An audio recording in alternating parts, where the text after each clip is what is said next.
Hello दोस्तों, राधे राधे। हम सुनाने जा रहे हैं आप सबको एक सोहर गीत। कैसे लगे कमेंट में ज़रूर बताना, लाइक सब्सक्राइब एंड शेयर ज़रूर करना। घर घरे फिरही डकियवा त चिट्ठिया जे बाटई चिट्ठिया जे बाटई हो बहिनी सासु ननद घरवा दारुण चिट्ठिया चोरावत चिट्ठिया चोरावई हो बहिनी सासु ननद घरवा दारुण चिट्ठिया चोरावत चिट्ठिया चोरावई हो।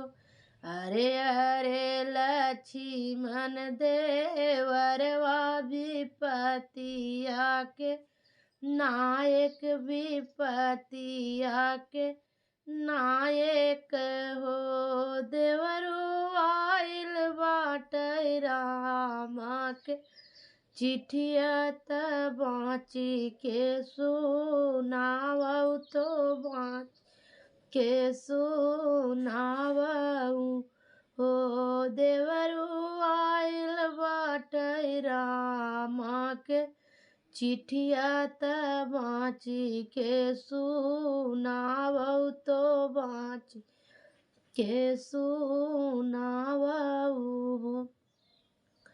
काऊ बचाऊ भौजी चिट्ठिया त चिट्ठिया दू खेह कर चिट्ठिया दू खेह कर हो भौजी क्या बाटै हमारिया शिशिया त माई कै पै लगिया त माई के पै लगियाई हो भौजी लिखा बाटै तोहरा पतिया सुने पे दुखा होई है पे दुखा होई है हो भौजी लिखा बाटै तो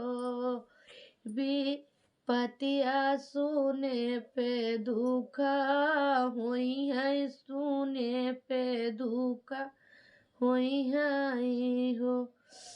इतना बचन सीता सुनी सुनाही नाही पाए सुनाही नाही पाइने हो देवरू जाए रामा के खोजी लौता नाही तभिख्या खाबै खाई के मारी जाबै खाई के मारी जाबै हो देवरू जाई माँ के खोजी लावऊ नाही तो भिख्या खाबै खाई के मारी जाबै हो।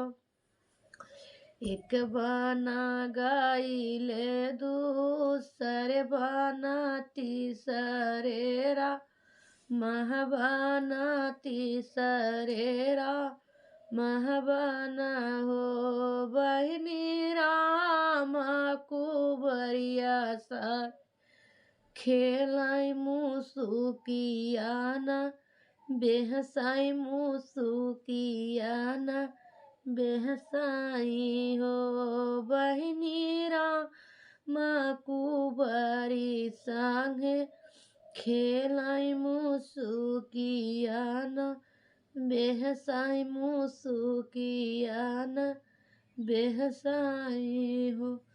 पिछवा उलटी रामा चितवाई तो लक्ष्मण पे नजर पड़ई लक्ष्मण पे जर पड़ई हो लक्ष्मण कावना जरूरत तोरे लागे यहाँ हो चला आया यहाँ हो चला आया हूँ हो। लक्ष्मण कावा ना जरत तोहरे लागे नहीं हाँ तू चला आया यहाँ तू चला आया हूँ हो।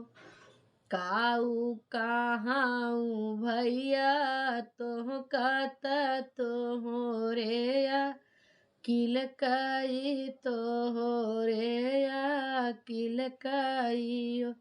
भैया सीता ऐसे न भौजी कुम्ही लानी न तो हो रे रस भी न तो हो रे रस भी न हो। सी भैया सीता ऐसन भौजी कुम्ही लानी न तो हो रे रस भी न तो हो रे रस भी न हो।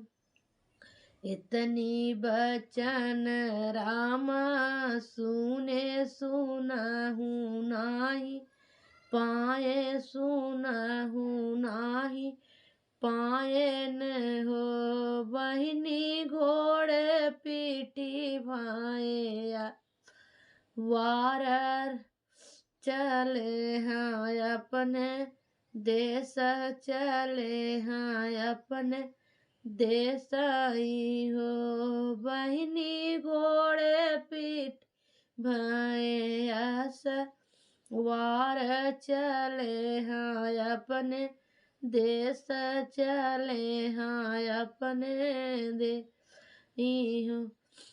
पिछमाई कुबरी छनकाराई बहुत भी लफकाराई बहुत भी लफकाराई हो। रामा काहे बिना पकड़ा और हाथ छोड़ाई काहे दिया छो आई काहे दिया हूँ।